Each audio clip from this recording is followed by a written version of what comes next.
I'm standing in front of Adam's Time Chart, my version. If you've seen it online, the 25 feet long, roughly a couple feet high, I've got it cut up into sections, hanging on my wall, and I am modifying the first section to be able to show all the things that we can know about the pre-flood world, the climate, the size of the animals, maybe even what people are like, judging from savants and prodigies, and the things that we still see today can show up in people. There's going to be a lot of cool things that we deal with in the pre-flood world. But if you're just coming into this, this is part 2 of that first of 52 presentations that sweep through history from a biblical standpoint. And so I'm actually dealing with the first maybe 15 inches before the Adam Time Chart begins, because the Bible says that there was a war in heaven. It tells us there were things that happened before before Genesis 1, but they're found in other places of the Bible. So we hit Revelation 12:7-9 about that war in heaven and how Michael and his angels fought with the devil and his angels, and they were kicked out of heaven, and that's the basis for the controversy between good and evil that we see going on in this world, and it explains a lot of the bad things that happen to good people. So we'll get into that. But if there really is a devil, a fallen angel, who managed to convince a lot of other angels to disobey God, so they were all kicked out to this earth, what are they doing? What else does the Bible share about them? Because if you look, it's not just in Revelation, it's in Ezekiel and Isaiah and Corinthians. There's a lot of different places in the Bible where you get clues as to what was going on after he fell.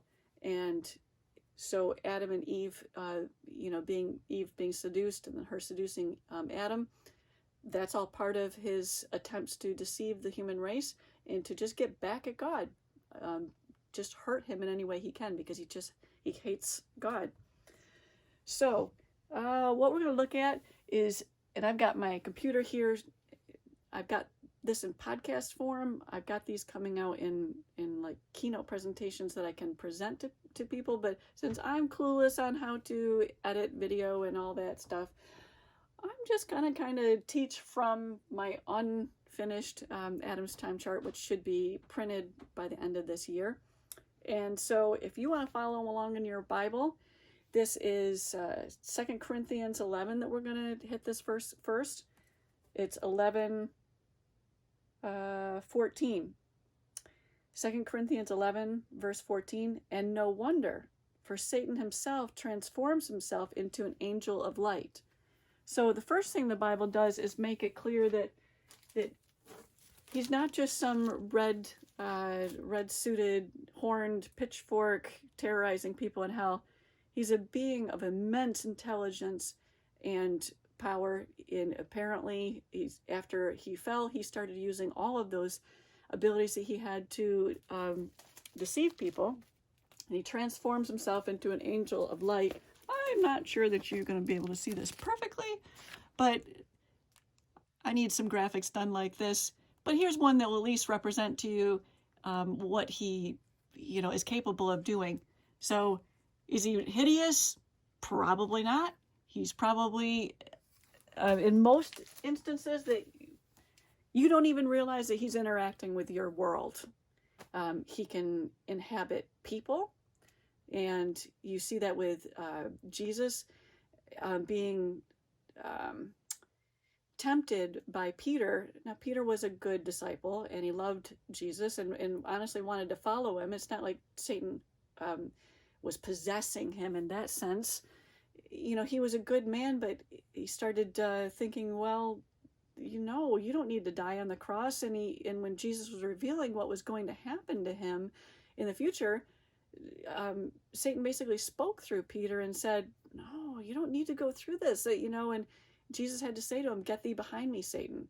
So you can often have, Satan interacting with you, trying to distract, torment you, get you off kilter spiritually, get you to go down a different path than maybe how God is leading you. It's just not something that's going to be, again, some rich, red pitchforked, being running around. He's a lot more clever than we give him credit for, unfortunately. So what does Satan and his angels do? I mean, if he transforms himself into an angel of light, if he's capable of taking human form, if he's capable of speaking through people, what exactly is he doing? Well, one thing that we can really pull apart and get a good grasp on what he's doing is by looking at Job. And Job is kind of in the middle of your Bible if you're not familiar with that. But Job 1, verses 1 through 5, we're going to hit that first. And again, if you don't have a good Bible, get maybe a New King James with some marginal references. Again, these center column references are really cool because if it has a little letter in the verse, you can follow over the column and say, oh, well, you can look up more on that particular subject or that story in other parts of the Bible. So, again, Job, one of the biggest problems people have is, why do bad things happen to good people? If there was a loving God, all powerful and all loving, why did he let my kid die of cancer or my mother die in a car accident or whatever? And God gets blamed for a lot of the things that Satan does. And if we did not have this story, which I feel God was so gracious to give to us, it pulls back the curtain and lets us see behind the veil of what's really going on. We don't know what's going on. We're only experiencing the results of it. So verses 1 through 5 just kind of sets up the scene. And this was a guy that lived post-flood. This time period, people lived longer. They were still dumbing down. There's the way the climate and the nutrients in the soil and all the type of stuff that allowed the things in the ancient world to flourish had disappeared. But post-flood, coming just out of the ark, there were still people that lived a long time. And this is set sometime during those first several hundred years. We don't know exactly when. But there was a man in the land of Uz whose name was Job, and that man was blameless and upright, one who feared God and shunned evil. And 7 sons and 3 daughters were born to him. Also his possessions were 7,000 sheep, 3,000 camels, 500 yoke of oxen, 500 female donkeys, and a very large household, so that this man was the greatest of all the people of the East. And his sons would go and feast in their houses, each on his appointed day, and would send and invite their 3 sisters to eat and drink with them. So it was, when the days of feasting had run their course, that Job would send and sanctify them, and would rise early in the morning and offer burnt offerings according to the number of them all. For Job said, it may be that my sons have sinned and cursed God in their hearts. Thus Job did regularly. So Job is a righteous man, and take note that he was offering burnt offerings for each of them. People have this mistaken idea that all of the sacrificial system and the 10 Commandments and all that stuff came at Mount Sinai. It was repeated at Mount Sinai after being in bondage and slavery in a pagan nation for 400 years. They'd lost a lot of knowledge of this. But people before that knew about the sacrificial offerings. In fact, Cain and Abel, it's very interesting that when they brought their sacrifices, that Abel brought the first of the flock and the fat thereof. Hello, that's straight out of Leviticus and the things that were given, apparently at Sinai. So God always had one agenda: save as many people as I can. And so he gave them that witness of the sacrificial system, even pre-flood. And so they were familiar with this stuff. Job was familiar with it. He was righteous, and he wanted in every way possible to be obedient to God and keep his family safe. So we have that as a beginning point. Now, whether he had exactly 7,000 sheep and exactly 3,000 camels, I think the Bible is using those numbers as a rough guesstimate that he was a very rich and wealthy man, very blessed. And we'll see that going forward. So let's skip over to 13 to 22, because now we see some really interesting things start to happen. Now there was a day when his sons and daughters were eating and drinking wine in their oldest brother's house, and a messenger came to Job and said, the oxen were plowing and the donkeys feeding beside them, and when the Sabaeans raided them and took them away. Indeed, they have killed the servants with the edge of the sword, and I alone have escaped to tell you. Wow. While he was still speaking, another came and said, this is verse 16 of chapter 1. While he was still speaking, another also came and said, the fire of God fell from heaven and burned up the sheep and the servants, and that consumed them, and I alone have escaped to tell you. So blow number 2. While he was still speaking, another also came and said, the Chaldeans formed 3 bands, raided the camels and took them away, yes, and killed the servants with the sword, and I alone have escaped to tell you. He's getting stripped one after another of everything he owns. It would be like the stock market crashing and you just lost every penny you had and you're pauperless. I mean, a pauper? You have nothing left. Can you imagine all of a sudden, I don't know how I'm going to make my mortgage payment. I don't know how I'm going to feed my family. It's that type of feeling. He's getting stripped of everything right here. Verse 18, while he was still speaking, another came and said, your sons and daughters, I could just see what Job's, no, I don't want to hear it.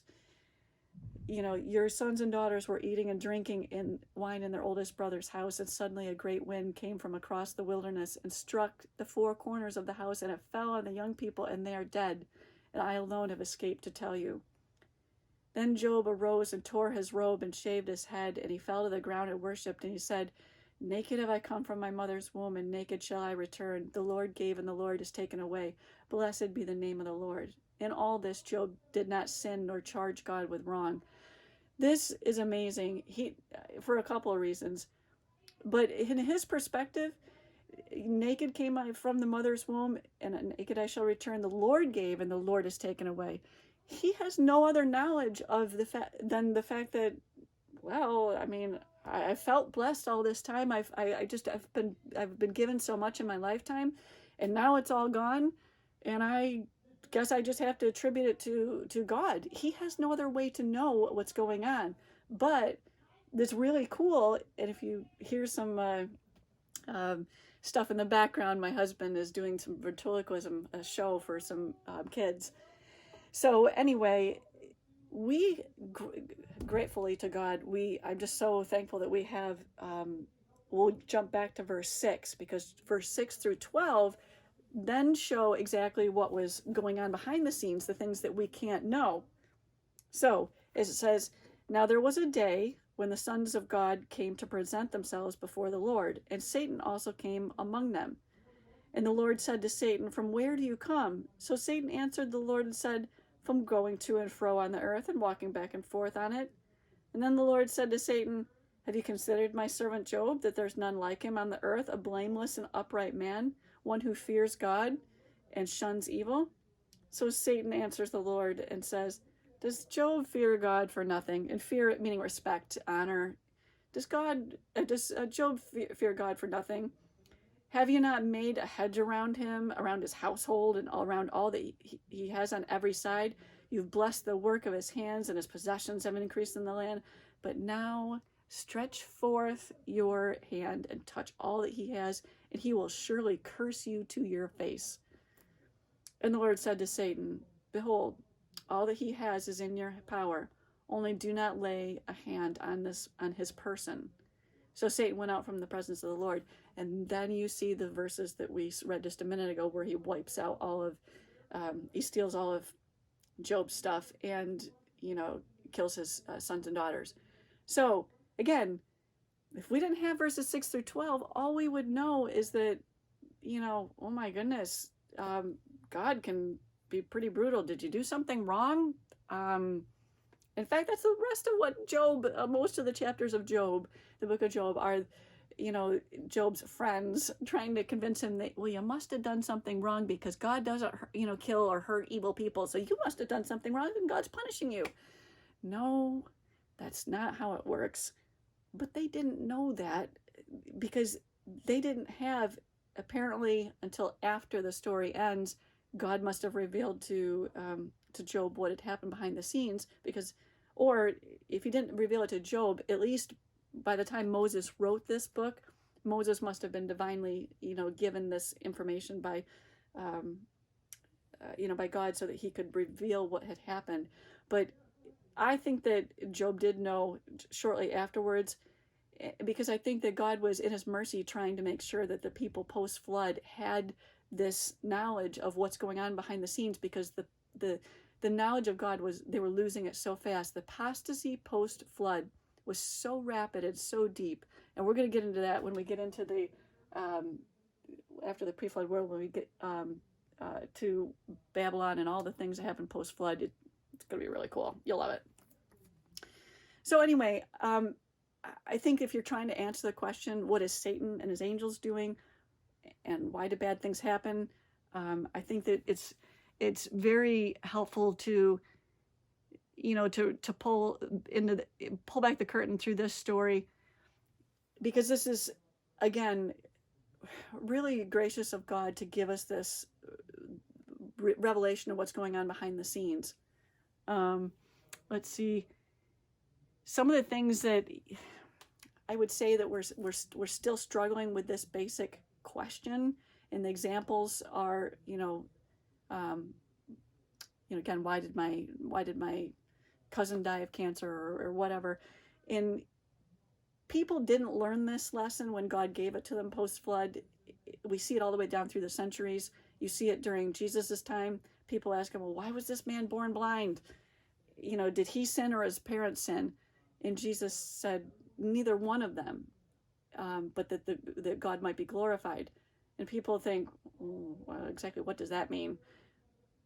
When God allows things to happen, he's pulling back the curtain, letting people realize that if he shielded us completely and nothing bad ever happened, then you would have a perfect paradise and no clue whatsoever, in all your happy little blissful ignorance. You'd have no clue that there's a different world. There's something wrong with this one, and there's just something messed up. And when God does allow somebody to suffer, it is always to bring great good for that person or other people. And so you might find that hard to understand at first, but when we get some of the other stories from the Bible to flesh out this situation, you're going to find that you can trust God completely. You don't have to feel like I got to measure up, or this mean God is just going to take another swipe at me, or you're going to get a completely different picture of God when we get through with this. I just want to hit kind of one more thing. I think that it's important.